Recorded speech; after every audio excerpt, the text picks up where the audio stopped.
इस वीडियो में हम बताने जा रहे हैं मैग्नीट्यूड ऑफ रिजल्टेंट यानी कि सम ऑफ टू वेक्टर्स, दो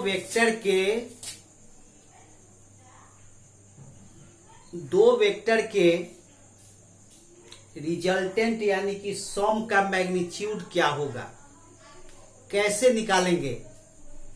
90 डिग्री था, 90 डिग्री अगर है हम लोग इजीली निकाल लेंगे। 90 डिग्री है, ये वेक्टर ए है, ये वेक्टर बी है, एंगल 90 डिग्री है, इजीली हम लोग निकाल लेंगे। कितना?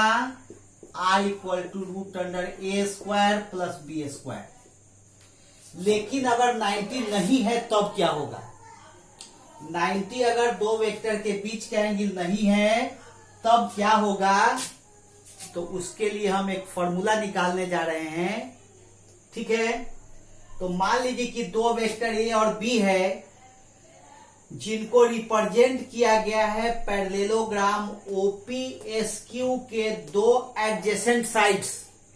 एडजेसेंट साइड्स का मतलब OP और OQ पहले भी बता चुके हैं। OQ और QS या OP और PS ये एडजेसेंट साइड्स हैं। तो दो एडजेसेंट साइड जुड़े हुए साइड के द्वारा रिप्रेजेंट किया गया है और पैरेललोग्राम रूल के अनुसार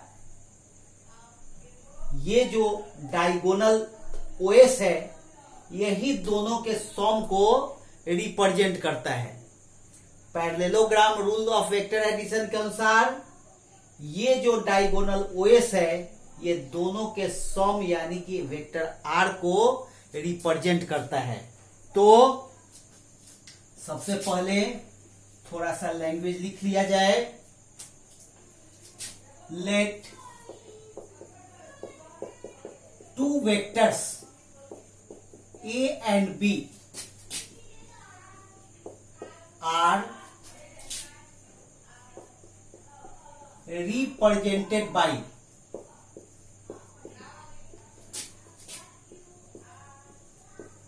adjacent sides OP and OQ of a parallelogram OPSQ in magnitude and direction. Magnitude and direction according to parallelogram rule. Parallelogram rule of vector addition.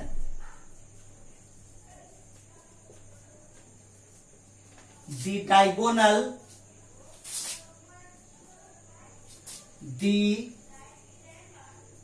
diagonal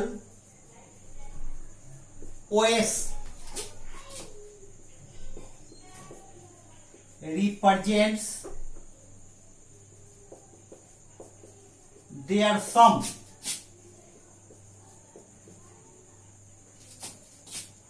यानी कि रिजल्टेंट आर इन मैग्नीट्यूड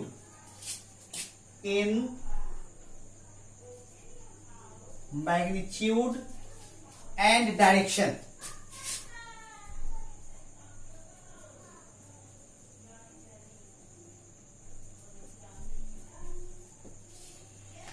क्या बताए थे कि ये जो रिजल्टेंट है, ये जो डायगोनल OS है यही दोनों के सम को रिप्रेजेंट करेगा। कैसे रिप्रेजेंट करेगा आप खुद देख लीजिए। यह OB है तो यह अगर B है, ये साइड OQ अगर वेक्टर B को रिप्रेजेंट करता है, निश्चित रूप से PS जो है यह भी B को रिप्रेजेंट करेगा। तब यहां खुद देख लीजिए, बी का टेल ए के हेड से जुड़ गया और ए के टेल से बी के हेड तक जो वेक्टर खींचा गया वह सम हो गया। यही बात बताया गया था पैरेललोग्राम रूल में। ठीक है, तो सबसे पहले इसको नोट कर लीजिए पॉज करके या स्क्रीनशॉट ले लीजिए।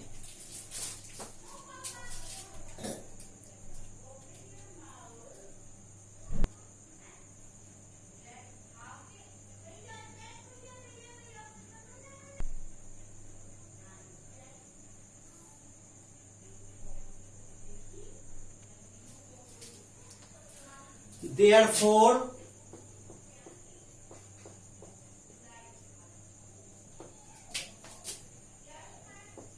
vector OP equal to vector A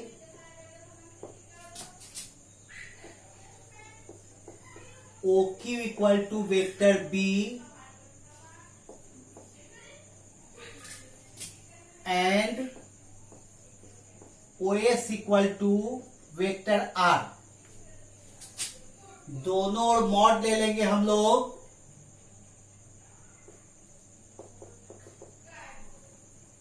तो क्या मिलेगा, OP equal to A। Mod लेने से क्या होगा, एरो का चिन्ह खत्म हो जाएगा। OQ equal to B and OS equal to R। ठीक है, अब क्या करेंगे, S से ST परपेंडिकुलर ड्रॉ करेंगे OP के बढ़े हुए भाग पर। S से ST, now draw ST perpendicular to increased portion of line OP।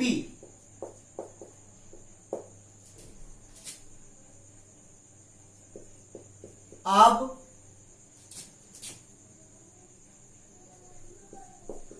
OP के बढ़े हुए भाग, OP के बढ़े हुए भाग पर ST लंब डाला। OP के बढ़े हुए भाग पर ST लंब डाला। ठीक है, अब मान लीजिए दोनों के बीच का एंगल अगर थीटा है तो यह एंगल कितना हो जाएगा, यह एंगल भी थीटा हो जाएगा। If theta is the angle between vector A and vector B,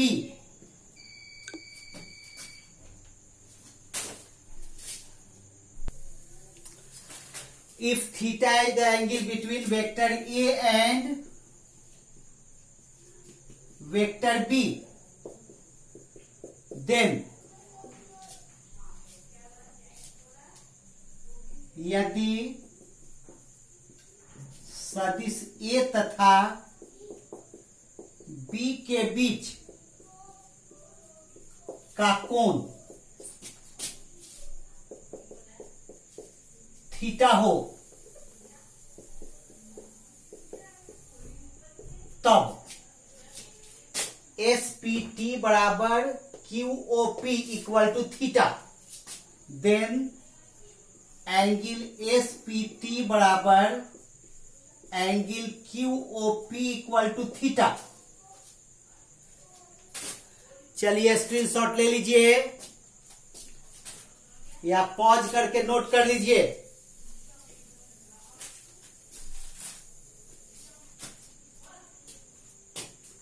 अब क्या होगा,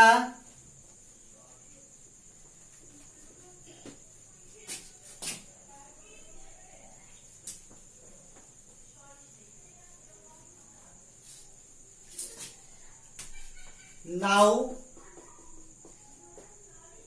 in triangle SPT एसपीटी में cos theta equal to PT by PS क्या होगा, cos theta equal to PT by PS.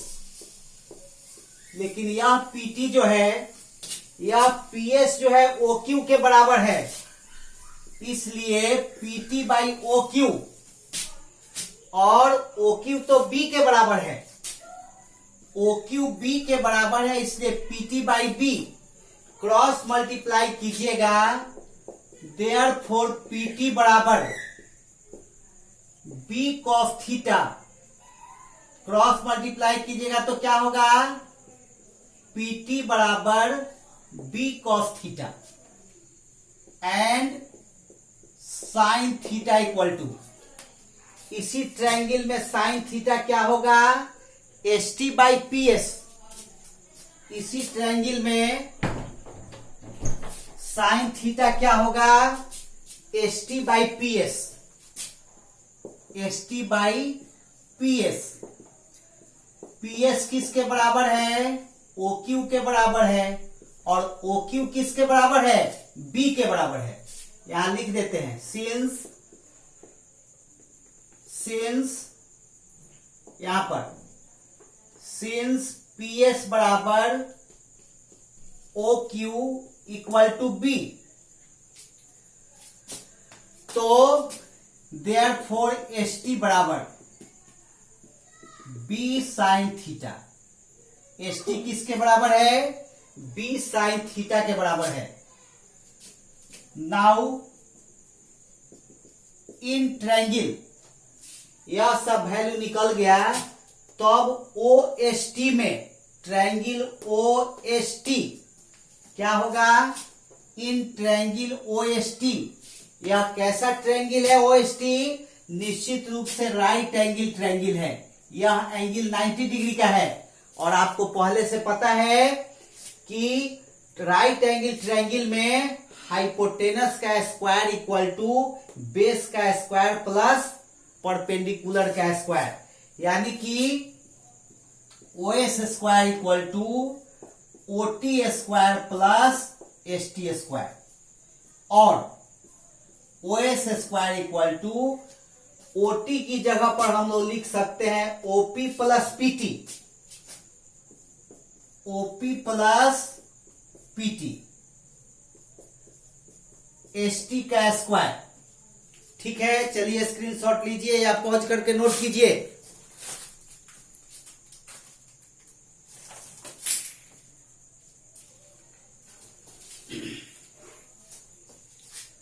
इसके बाद हम लोग वैल्यू रखेंगे, क्या करेंगे, वैल्यू रखेंगे।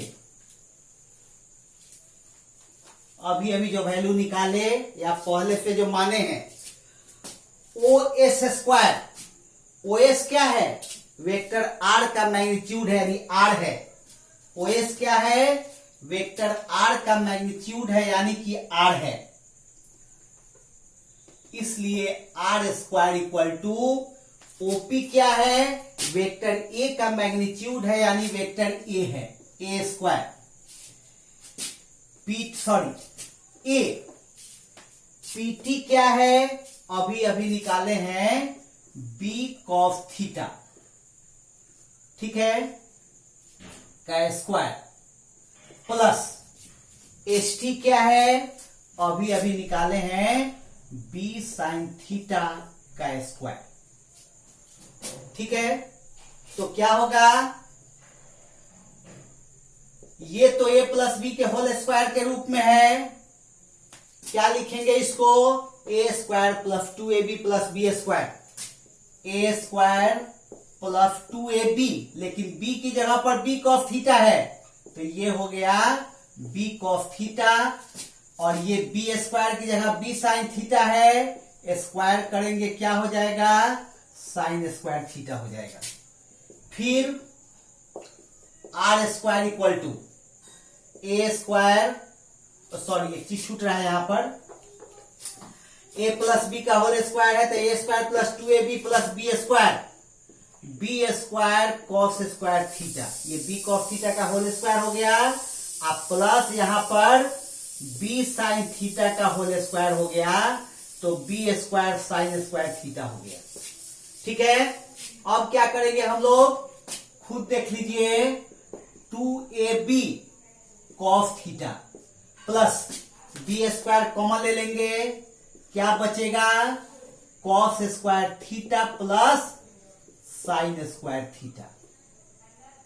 अब क्या करेंगे, आर स्क्वायर इक्वल टू, ये दोनों तो 1 के बराबर हो जाएगा, कितना होगा, a square plus 2ab cos theta plus B square, इसके जगह पर क्या करेंगे हम लोग, 1। ठीक है,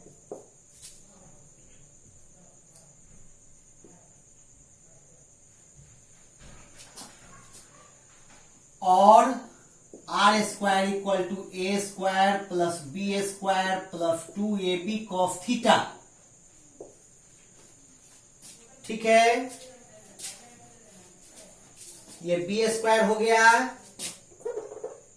हमको तो आर निकालना है, therefore R equal to A square plus B square plus 2ab cos theta.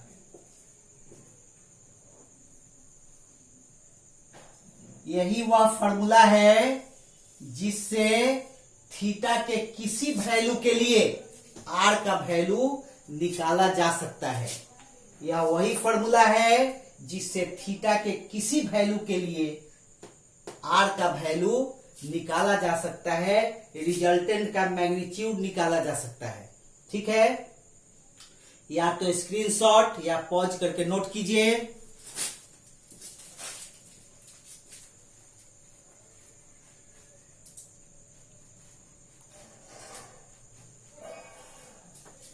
और इसके बाद कुछ स्पेशल केसेज हैं, उनको देख लीजिए।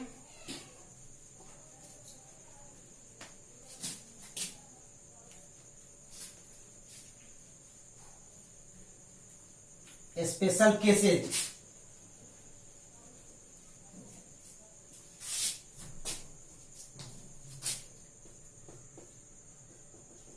Special cases, 1 number, if two vectors are acting in same direction,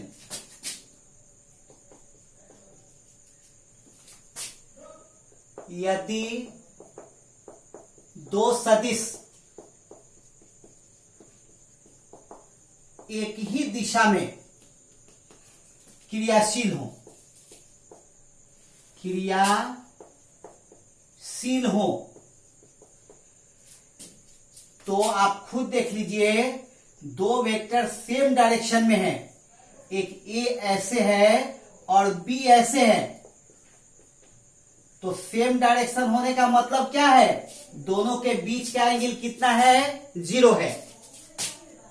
दोनों के बीच का एंगल कितना है, 0 है। Therefore theta equal to 0. Then theta equal to 0. यानी कि therefore r equal to, अब यहां देखिए क्या होगा, r कितना हो जाएगा, a square plus B square plus 2ab cos 0। Cos 0 का वैल्यू कितना होता है, कॉस 0 का वैल्यू 1 होता है, इसको याद रखना पड़ेगा। r equal to A square plus B square plus 2ab into 1, क्या है, 1 लिखना कोई आवश्यक नहीं है, सीधे लिख दीजिए सिंस कॉस 0 इक्वल टू 1। फिर क्या होगा,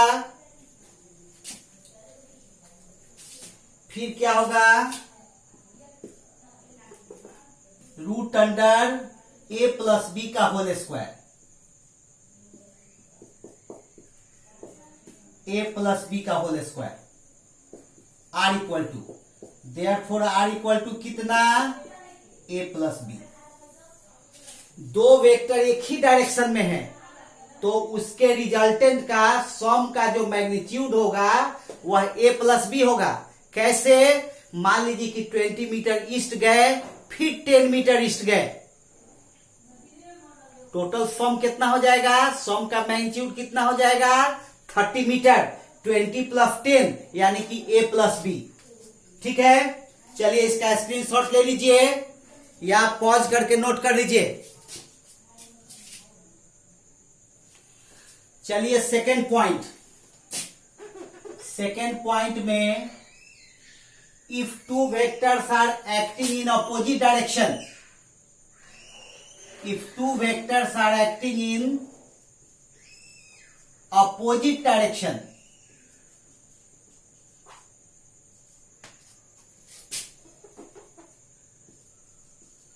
विपरीत दिशा। अब खुद देख लीजिए अपोजिट डायरेक्शन का क्या मतलब हुआ, यह ए है और यह बी है। यहां पर अपोजिट डायरेक्शन का मतलब क्या हुआ, यह ए है और यह बी है। ए से बी कितना एंगल बना रहा है, यहां ध्यान दीजिए, ए से बी बना रहा है कितना एंगल 180 डिग्री। ए से बी कितना एंगल बना रहा है 180 डिग्री। आई बात समझ में, ए से बी एंगल बना रहा है 180 डिग्री।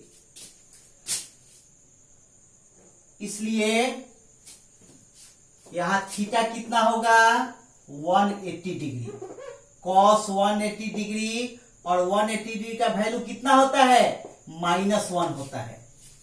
180 डिग्री का वैल्यू कितना होता है -1 होता है। मैं बताया हूं मैथमेटिकल टूल्स में, या आप लोग मैथमेटिक्स में पढ़े हैं, कितना होगा a square plus B square plus 2ab, 180 का वैल्यू होता है -1, सिंस cos 180 बराबर -1।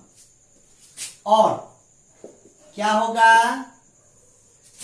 ए square plus B square -2ab, और क्या होगा r equal to √a minus b का होल स्क्वायर। इसलिए r कितना होगा, r होगा a माइनस बी। बात समझ लीजिए, 20 मीटर ईस्ट गए 10 मीटर वेस्ट गए, टोटल कितना गए 10 मीटर ईस्ट गए। 10 मीटर ईस्ट का मतलब a minus B, 20 metre minus 10 metre. ठीक है, तो ये r equal to a minus B. चलिए इसका भी स्क्रीनशॉट लीजिए या पॉज करके नोट कीजिए। ठीक है,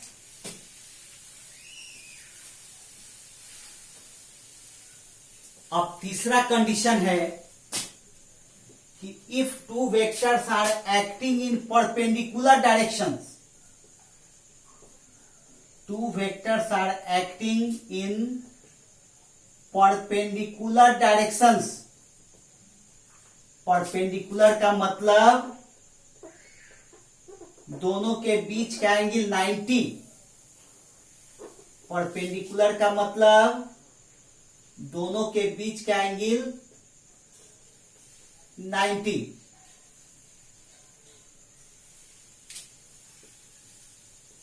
ऐसे ये एंगल 90, दोनों के बीच का एंगल 90। ए का डायरेक्शन ऐसे, ए से बी बना रहा है 90 ऐसे, तो ये आर हो गया। निश्चित रूप से जब 90 है तो आर इक्वल टू क्या होगा √a² प्लस b² होगा। लेकिन उसको कैलकुलेशन से देख लीजिए, परपेंडिकुलर का मतलब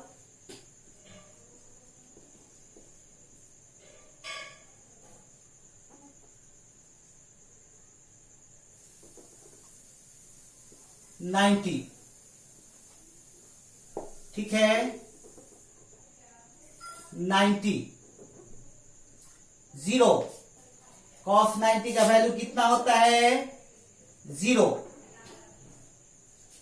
तो ये 0 होगा तो ये पूरा 0 हो गया, ये टोटल 0 हो गया, यानी कि r equal to root under A square plus B square. ये तीन कंडीशन साथ में r equal to A square plus B square plus 2ab cos theta, और ये तीन कंडीशन की आवश्यकता सैकड़ों बार पढ़ने वाली है, 100 टाइम्स पढ़ेगी अभी से लेके 12 तक। इसलिए ना ये फॉर्मूला भूलना है, r equal to A square plus B square plus 2ab cos theta का रूट अंडर इसको भी नहीं भूलना है, और ये जो तीन कंडीशन बताए हैं इसको भी नहीं भूलना है। ठीक है, अब हम बताने जा रहे हैं कि पहले पॉज कर लीजिए, नोट कर लीजिए या स्क्रीनशॉट ले लीजिए।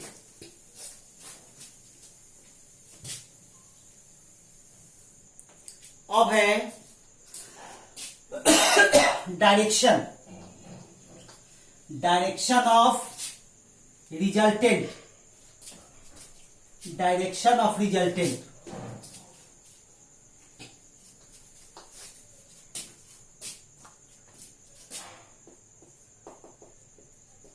डायरेक्शन ऑफ रिजल्टेंट यानी कि सम ऑफ टू वेक्टर्स।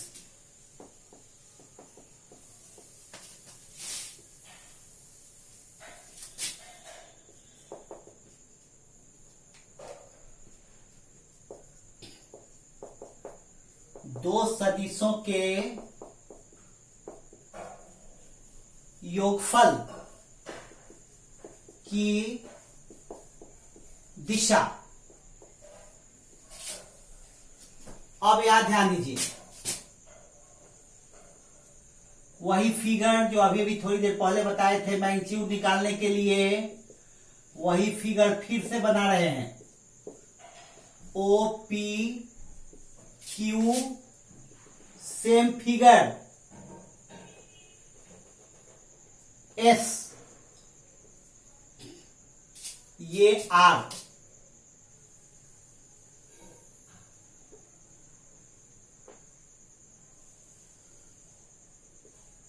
आर ठीक है, सेम फिगर जो अभी अभी मैग्नीट्यूड निकालने के लिए बताए थे। इस आर का डायरेक्शन पूछ रहा है, तो कहने का मतलब यह है कि ये हमको नहीं पता है कि ए और बी का डायरेक्शन क्या है। कुछ भी हो सकता है ए और बी का डायरेक्शन। हमको इस बात से मतलब है कि जो गिवन वेक्टर है ए और बी, उसके डायरेक्शन से आर का डायरेक्शन क्या है। ए और बी का डायरेक्शन कुछ भी हो, हमको सिर्फ इस बात से मतलब है कि यह जो रिजल्टेंट आर है, जो सम आर है, वह किसी एक से कितना एंगल बना रहा है। तो मान लीजिए कि अगर यह वेक्टर आर वेक्टर ए के डायरेक्शन से अल्फा एंगल बना रहा है, इफ द रिजल्टेंट यानी कि sum R makes angle alpha with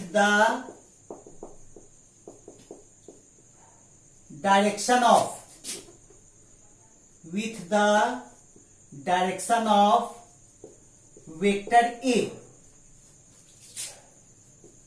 यदि परिणामी R, परिणामी यानी कि योगफल R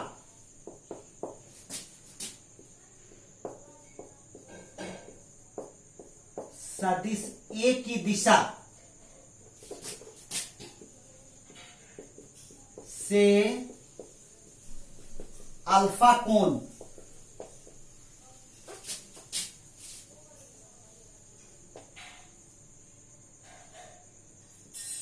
बनाता है, तब